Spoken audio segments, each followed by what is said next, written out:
El término fraternidad, que hoy en día, al menos en el lenguaje más vulgar, aparece prácticamente como obsoleto.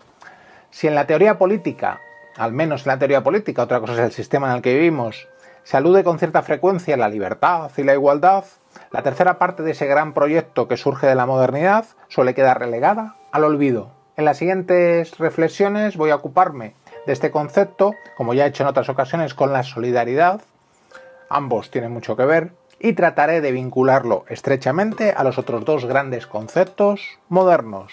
Desde nuestra perspectiva libertaria, la libertad implica necesariamente igualdad y fraternidad.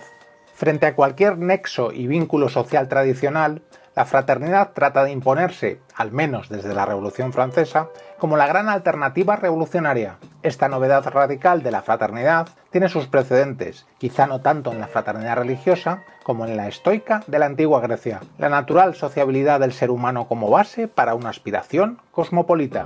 La Revolución Francesa, o al menos una corriente dentro de ella, posee esas aspiraciones claramente universales, no una simple emancipación de una polis o nación, sino el comienzo de la liberación del conjunto de la humanidad. Sin embargo, la posterior evolución política, desgraciadamente, reducirá notablemente el concepto fraternal en beneficio del Estado-nación, aunque tantas veces se siga presentando como un ideal republicano democrático. Se abandona la idea de la fraternidad universal, estrechamente vinculada a la virtud ciudadana como nexo social, que es algo que debería ser considerado como un poderoso motor ético. Ese sentimiento fraternal y cívico se considera endógeno al ser humano, con posibilidades de ser potenciado gracias a la educación. Sin embargo, tal y como ocurrió también a partir de la Revolución Francesa, cuando se ve que ese sentimiento no es endógeno, sino exógeno, es decir, externo al ser humano y trascendente, se abre la puerta al autoritarismo. A comienzos del siglo XXI resulta más reivindicable que nunca la fraternidad revolucionaria. El concepto de libertad desarrollado en Occidente ha conllevado la idea de que no existe obligación positiva hacia nuestros semejantes, individualismo insolidario y el constante peligro de resurgimiento nacionalista son los rasgos principales de estas sociedades llamadas avanzadas. Por ello, un replanteamiento de la fraternidad universal, entendida como una de las dimensiones de la ética pública, es más necesario que nunca.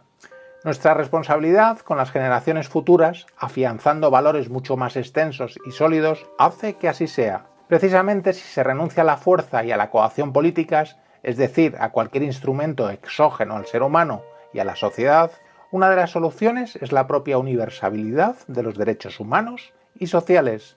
Esa tensión cosmopolita para mí tiene una fuerza ética por sí misma, ya que nos permite observar al otro como una forma de complementarnos a nosotros mismos. No le observamos ya como algo extraño o como un objeto.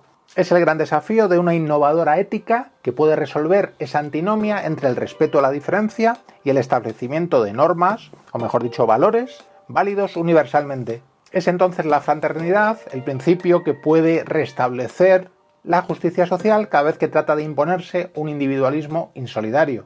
Hablamos de esta manera no solo de un enriquecimiento de la vida social, también de otorgarle un sentido que puede doblegar esa tendencia del ser humano a abandonarse a fuerzas externas o disquisiciones metafísicas. Hay que recordar el primer artículo de la Declaración Universal de los Derechos Humanos. Todos los seres humanos nacen libres e iguales en dignidad y derechos, y, dotados como están de razón y conciencia, deben comportarse fraternalmente los unos con los otros. Sin embargo, las bellas declaraciones van acompañadas tantas veces de un profundo olvido en la realidad. Las ideas solo cobran sentido en una auténtica praxis social y política. La psicología social considera que en la relación fraterna está el germen del pensar, así como del desarrollo de la capacidad para compartir y ser solidario. Erich Fromm, un hombre con una visión admirablemente amplia del ser humano, consideró que la fraternidad universal está íntimamente asociada a las demandas radicales del ser humano de amor, justicia y libertad. Conocer esas realidades solo puede pasar por comprender la realidad material, social y psicológica de las personas.